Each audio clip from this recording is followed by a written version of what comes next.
മ്യൂസിഷ്യനോ, ഒരു ഡാൻസറോ എന്നുള്ളത് മാത്രമല്ല. സ്കിൽ എന്ന് പറയുന്നത് നമുക്ക് ചിലപ്പോൾ നന്നായിട്ട് ഓർഗനൈസ് ചെയ്യാനുള്ള കപ്പാസിറ്റി ഉണ്ടാകും. നമുക്ക് ചില ആൾക്കാർക്ക് നന്നായിട്ട് തയ്ക്കാനുള്ള കഴിവ് ഉണ്ടായിരിക്കും. ചിലപ്പോൾ ഒരു ഫുൾ ഡ്രസ് ഒന്നും അല്ലെങ്കിലും ഒരു പക്ഷേ ഓൾട്ടറേഷൻസ് ചെയ്യാൻ സാധിക്കുമായിരിക്കും. നിങ്ങൾക്ക് നല്ല ശബ്ദം ഉണ്ടാവും. നന്നായിട്ട് സംസാരിക്കാൻ പറ്റുമായിരിക്കും. നിങ്ങൾക്ക് ഇപ്പൊ പാട്ടൊന്നും പാടാൻ പറ്റിയില്ലെങ്കിലും ചിലപ്പോ നിങ്ങൾക്ക് നന്നായിട്ട് സംസാരിക്കാനുള്ള കഴിവുണ്ടായിരിക്കും. എഴുതാനുള്ള കഴിവുണ്ടായിരിക്കും. ഇങ്ങനെ പല പല തരത്തിലുള്ള കഴിവുകള് നമ്മളിലുണ്ട്. അത് എന്താണ് എന്ന് നമ്മള് കണ്ടുപിടിക്കുക. ഇപ്പോൾ ഞാൻ പറഞ്ഞ പോലെ ഈ ഓർഗനൈസ് ചെയ്യാനുള്ള ഒരു കപ്പാസിറ്റി എന്ന് പറയുന്നത് ഒരു ആം, വലിയൊരു കഴിവാണ്.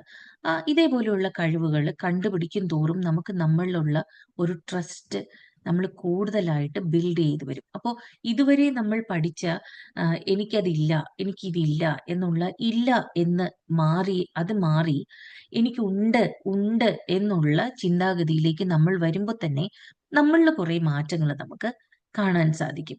പിന്നെ വേറൊരു കാര്യം നമ്മൾ ചെയ്യേണ്ടത്, നമ്മൾ ഈ ചേഞ്ച് എന്ന് പറയുന്നത് അതായത് ഇപ്പോ ഈ മാനിഫെസ്റ്റേഷൻ ഒക്കെ പ്രാക്ടീസ് ചെയ്യുന്നവർക്കറിയാം. ഒരേ രീതിയിൽ നമ്മൾ കാര്യങ്ങൾ ചെയ്തു പോയി കൊണ്ടിരിക്കുമ്പോ നമ്മളുടെ ഉള്ളിലൊരു ഈ ഈ കാര്യങ്ങൾ അല്ലെ നമ്മളുടെ ഒരു ഡെയിലി ആക്ടിവിറ്റി എന്ന് പറയുന്നത് ഒരു ഓട്ടോ പൈലറ്റിൽ പോകാൻ തുടങ്ങും. നമുക്ക് കൂടുതൽ ചിന്തിക്കുക പോലും വേണ്ട നമ്മൾ എന്താ ചെയ്യാൻ പോകുന്നത്. രാവിലെ എഴുന്നേറ്റാൽ ആദ്യം നമ്മൾ ബ്രഷ് ചെയ്യാൻ എങ്ങോട്ടാണ് പോകുന്നത്, നമ്മൾ ചിലപ്പോൾ ആ ബ്രഷ് എടുക്കുന്ന രീതി, നമ്മൾ ബ്രഷ് ചെയ്യുന്ന രീതി, അതേപോലെ തന്നെ നമ്മളിപ്പോ ആം, വണ്ടി ഓടിച്ച് നമ്മൾ ഓഫീസിൽ പോവാണെങ്കിൽ ആ വണ്ടിയിൽ കയറി ഇരിക്കുമ്പോ തന്നെ നമ്മൾ ചിന്തിക്കുക പോലും വേണ്ട. ഇപ്പൊ സീറ്റ് ബെൽറ്റ് എന്നും ഇടുന്ന ഒരാളാണെങ്കിൽ അവർക്ക് ആ സീറ്റ് ബെൽറ്റ് ഓട്ടോമാറ്റിക്കലി തന്നെ ആ സീറ്റ് ബെൽറ്റ് ഇടാനുള്ള ഒരു ട്രിഗർ നമ്മളുടെ ബ്രെയിൻ കൊടുത്തു കഴിയും.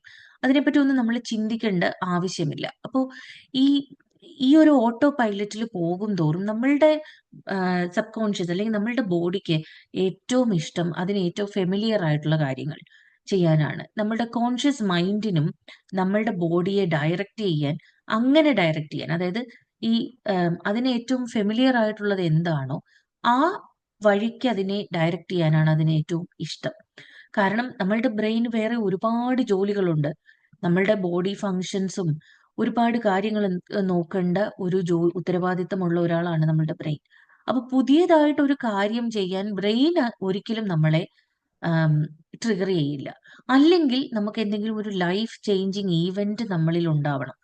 അപ്പൊ മാത്രമാണ് നമ്മൾ ചിലപ്പോ എന്തെങ്കിലും ഒരു പുതിയ കാര്യത്തെ നമ്മൾ എംബ്രേസ് ചെയ്യാൻ പോകുന്നത്. അപ്പോൾ ഇവിടെ നമ്മൾ ചെയ്യേണ്ട ഒരു കാര്യം, നമ്മൾ എല്ലാ ദിവസവും ചെയ്യുന്ന ആക്ടിവിറ്റീസ് എന്താണ് എന്ന് നമ്മളൊന്ന് ശ്രദ്ധിക്കണം. അതൊരു ലിസ്റ്റ് ഓഫ് ആക്ടിവിറ്റീസ് ആയിരിക്കും. അതിന് ഒരു വ്യത്യാസവും ഉണ്ടാവില്ല.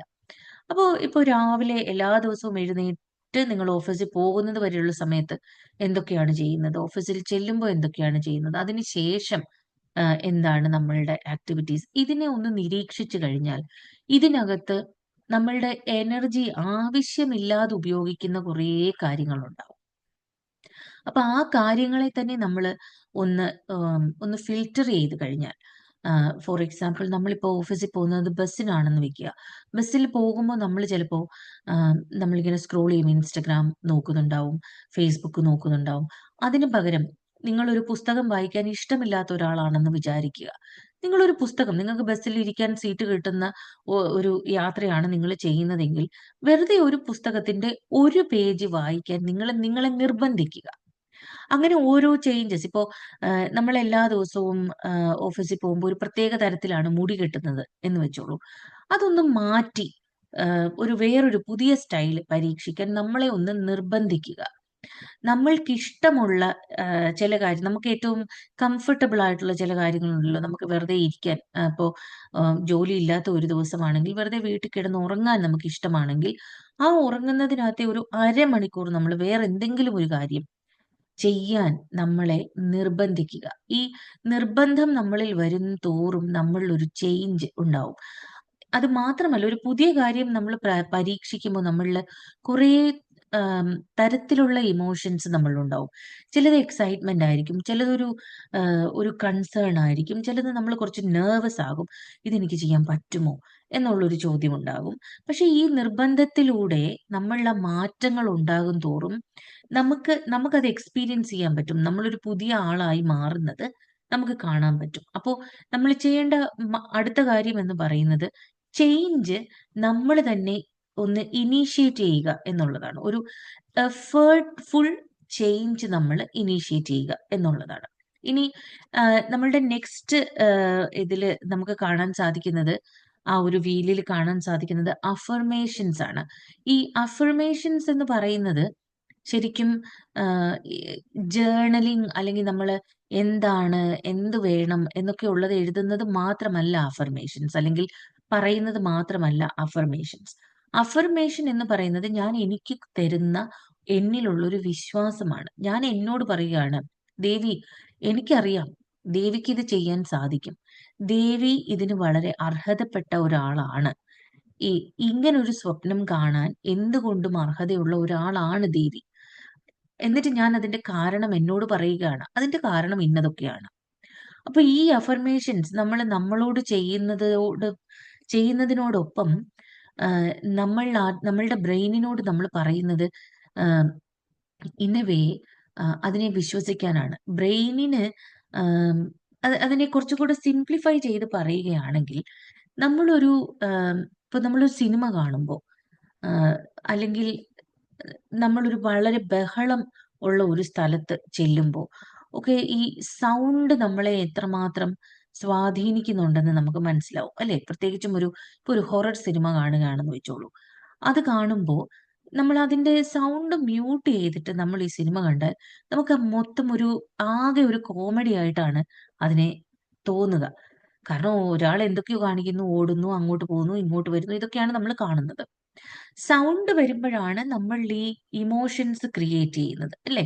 ആ സൗണ്ട് കേൾക്കുമ്പോഴാണ് നമുക്ക് ഭയം, അല്ലെങ്കിൽ സ്നേഹം, അല്ലെങ്കിൽ പ്രണയം, ഇങ്ങനെയുള്ള പല ഇമോഷൻസും നമ്മളിൽ ക്രിയേറ്റ് ചെയ്യുന്നത് ഈ സൗണ്ടിലൂടെയാണ്. അപ്പോൾ സൗണ്ടിന് ഒരുപാട് ഇമ്പാക്റ്റ് നമ്മളിൽ ഉണ്ടാക്കാൻ സാധിക്കും.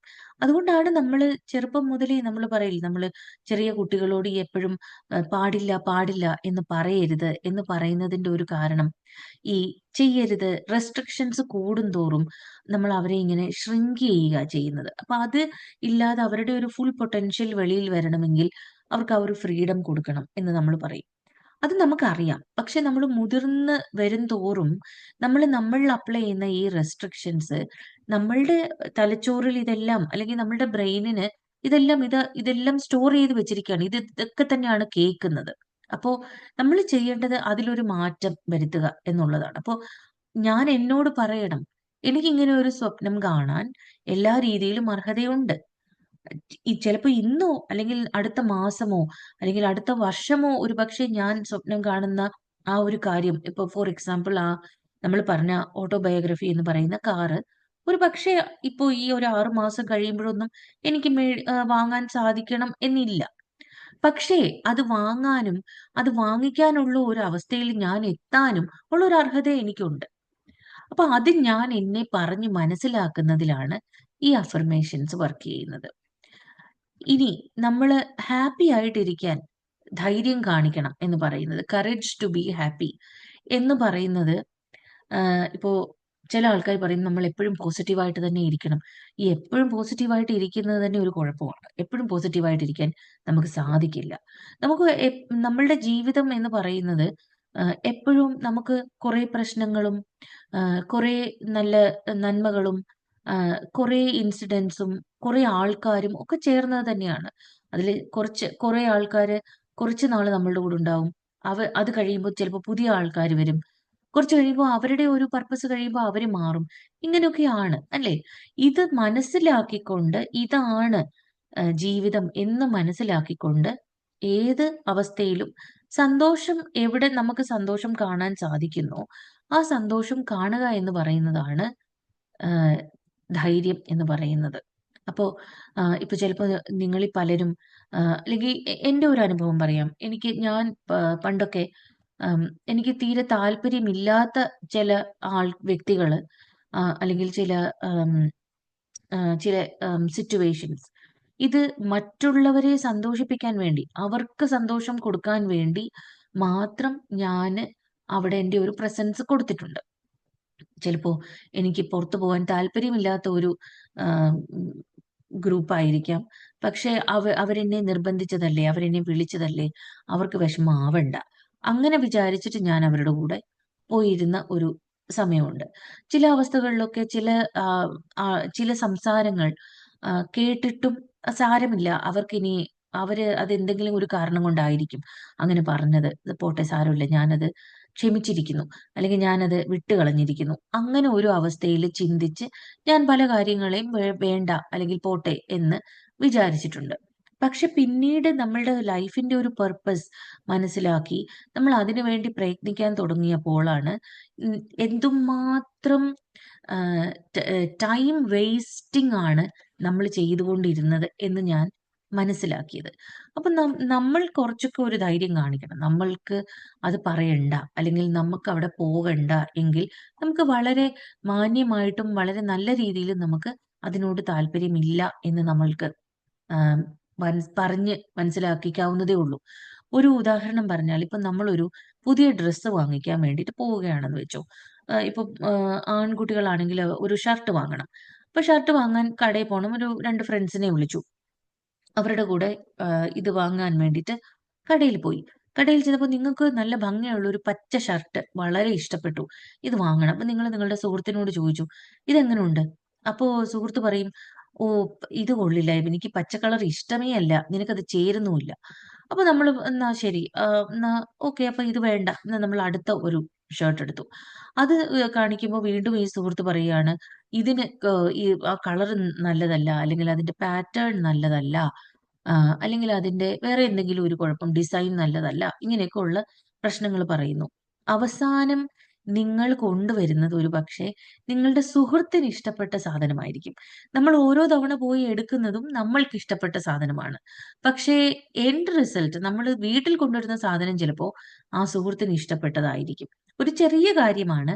പക്ഷെ പലപ്പോഴും നമ്മളൊന്ന് ആലോചിച്ച് നോക്കിയാൽ നമ്മൾ പലരും കടന്നു പോയിട്ടുള്ള ഒരു അവസ്ഥയാണത്. ഞാനത് ഒരുപാട് കടന്നു പോയിട്ടുള്ള ഒരാളാണ്. എന്റെ ചെറുപ്പത്തിൽ ഒക്കെ എന്റെ വീട്ടിലെ ഒരു മുതിർന്ന ആള്, ആം, ഞാൻ ഓരോ സാധനങ്ങൾ എടുക്കുമ്പോഴും ഇത് കൊള്ളില്ല, ഇത് നിനക്ക് ചേരില്ല, നിനക്ക് കളറില്ല, അതുകൊണ്ട് ഈ കളർ നിനക്ക് ചേരില്ല, നിനക്ക് നീ തീരെ കുറച്ച് വണ്ണമുള്ള ടൈപ്പാണ്, നീ മെലിഞ്ഞിട്ടല്ല, അതുകൊണ്ട് ഈ ഒരു പാറ്റേൺ നിനക്ക് ചേരില്ല. ഇങ്ങനെ അവസാനം ഞാന് ഇട്ടിരുന്ന വസ്ത്രങ്ങളെല്ലാം ഏതാണ്ട് ആം, ഒരു മുതിർന്ന ഒരു പ്രായമായിട്ടും ഞാൻ ഉപയോഗിച്ചിരുന്നതൊക്കെ ഈ പറഞ്ഞതുപോലെ മറ്റൊരാളിന്റെ ഇഷ്ടത്തിലുള്ള കാര്യങ്ങളാണ്. അപ്പൊ ഞാൻ ഈ പറഞ്ഞ ഈ ധൈര്യം എന്ന് പറയുന്നത് ഇതുപോലുള്ള ചെറിയ കാര്യങ്ങൾ മുതല് നമ്മൾ ഇംപ്ലിമെന്റ് ചെയ്താൽ മാത്രമേ ഇത് നമ്മളിലേക്ക് ആഹ് ഒന്ന് നമുക്കൊന്ന് അതിനെ ഒന്ന് ഇമ്പോസ് ചെയ്യാനായിട്ട് സാധിക്കുകയുള്ളൂ.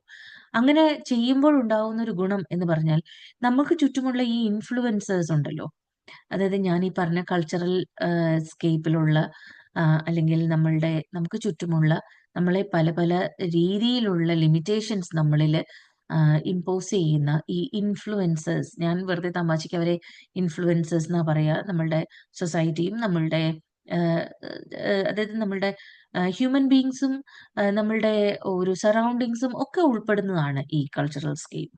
അപ്പൊ അതിൽ നിന്നൊക്കെ നമുക്ക് രക്ഷപ്പെടാനായിട്ട് സാധിക്കും. ഈ ഒരു മാറ്റം ഉണ്ടാകുമ്പോൾ നമ്മളിൽ ഉണ്ടാകുന്ന മാറ്റം വളരെ അത്ഭുതപ്പെടുത്തുന്ന ഒരു മാറ്റമാണ്. അത് നമ്മള് എക്സ്പീരിയൻസ് ചെയ്ത് മാത്രം മനസ്സിലാക്കാൻ സാധിക്കുന്ന ഒരു കാര്യമാണ്. നമുക്ക് തന്നെ പതിയെ തോന്നാൻ തുടങ്ങും, ആഹാ, എനിക്ക് ഇതൊക്കെ ചെയ്യാൻ പറ്റുമോ? ഞാൻ ഇങ്ങനെയൊക്കെ ആണോ? ഇത് കൊള്ളാമല്ലോ. അങ്ങനെയൊക്കെയുള്ള ചോദ്യങ്ങൾ നമ്മളില് വരും. അപ്പോ നമ്മൾ ആദ്യം പഠിക്കേണ്ടത് ഈ ഇത്തരം ലിമിറ്റിംഗ് ബിലീഫ്സ്, അത് ആം, ഈ ഈ ഒരു കൾച്ചറൽ ഒരു ആം, ട്രഡീഷണൽ ആയിട്ട്, അതായത് നമ്മളിൽ വർഷങ്ങളായിട്ട് അടിച്ചേൽപ്പിച്ചിരിക്കുന്ന ഒരു സംഗതിയാണ്. ട്രഡീഷണൽ എഡ്യൂക്കേഷൻ സിസ്റ്റം അതിന്റെ ഒരു എക്സാമ്പിൾ ആണ്. അതായത് നമ്മളെ സ്കൂളിലും കോളേജിലും ഒക്കെ നമ്മളെ പഠിപ്പിക്കുന്നത് അനുസരിക്കാനാണ്, ക്വസ്റ്റ്യൻ ചെയ്യാനല്ല. അപ്പോ നമ്മൾ ഒരു കാര്യം ഒരാൾ പറഞ്ഞത് കേട്ട് അപ്പുറത്തേക്ക് ചിന്തിക്കാതെയാണ് നമ്മൾ പല കാര്യങ്ങളും നമ്മൾ ചെയ്യുന്നത്, അല്ലേ? ഇപ്പൊ റിലീജിയസ് ആയിട്ട്, പൊളിറ്റിക്കൽ ആയിട്ട്, സൊസൈറ്റൽ ആയിട്ട്, റിച്വൽസ്, കസ്റ്റംസ്, ഇങ്ങനെ ഒരുപാട് കാര്യങ്ങൾ നമ്മളില് അടിച്ചേൽപ്പിച്ചതുണ്ട്. നമ്മള് മനസ്സിലാക്കിയ കാര്യങ്ങളുണ്ട്. ഒരു ഉദാഹരണം കൂടെ പറഞ്ഞിട്ട് ഞാൻ അടുത്ത